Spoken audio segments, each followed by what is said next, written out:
Hello boys and girls, so today's bit of workshoppery is all a bit wibbly wobbly. What we're doing is we are making a steady rest for the lathe. I need a proper steady rest to do the spindle on the mill. I've had this lying around for ages. It was sold to me by a mate. It was a prototype of his that he got laser cut out. It's for the Shorblin. I don't know whether he can get any more. I doubt it. You will notice that this is not here. That's why it was a prototype. My first attempt at this, when I first got it, was actually milled on the lathe, and I bollocksed up somewhat in that I cut this one. So these two meet quite happily in the centre, and this one doesn't. It goes off into space because I followed the shape of the thing rather than following measurements, because I'm a twat. So anyway, what we've done today is, so I've milled up some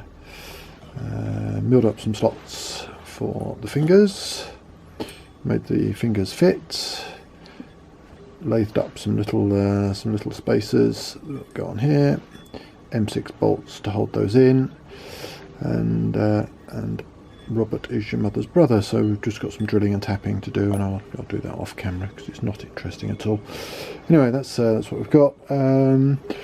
It's got a 60mm opening. I luckily had a piece of 60mm steel lying about so that I could double check everything, because you can just slide that down the middle. Isn't that nice?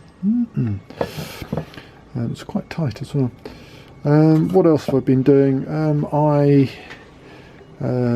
Oh yes, I did I made up a new wheel for my dividing head, and because it was running 1:55 reduction, it's a total pain in the arse to use.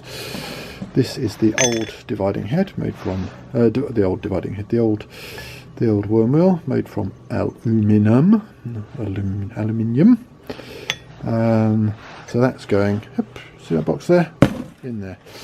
I made up a new one that's got 60 teeth, and that makes dividing things much easier. So I just need to make up some discs with some functionally good dividing discs, and away we go with that. I did get some video of pre-gashing and of turning the aluminium down. And of course I forgot to hit record when I was milling when I was free hobbing the teeth, because I'm a twat.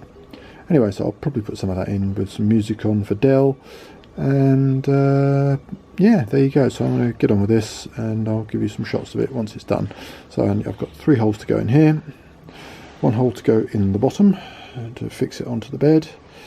So you know, big piece of steel coming out of there, big piece of all thread basically, just so I can bolt it down onto the bed, and then we'll give it a try.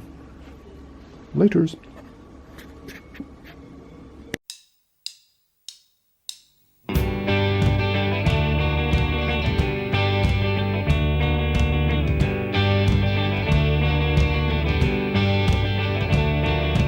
One-way system, smooth and commendable. Go by bus, they're highly dependable. The swings in the park for the kids have won awards. The clean streets acknowledged in the Lords. But what's a park if you can't see a linnet?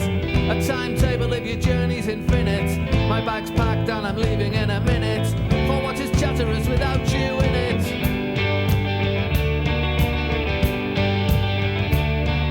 Car crime's low, the gun crime's lower. The town hall band CD, it's a grower. You never hear of folk getting knocked on the bunts, although there was a drive-by shouting once. But there's a brass band everywhere, and I don't drive, so I don't care. And as a nightingale sang in Berkeley Square, what's Chatterers if you're not there?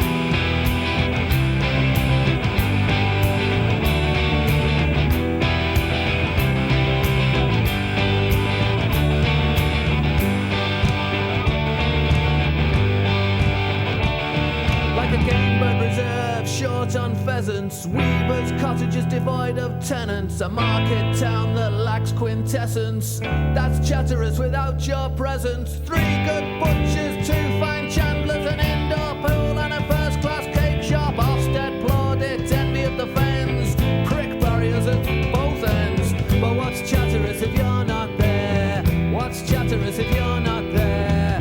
What's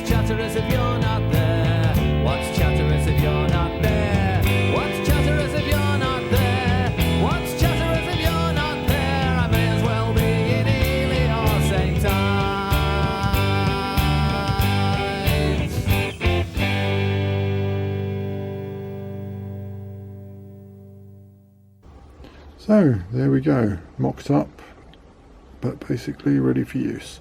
It's got just enough capacity to take this outside diameter, which is what, 50 mil. So there you go. Woohoo!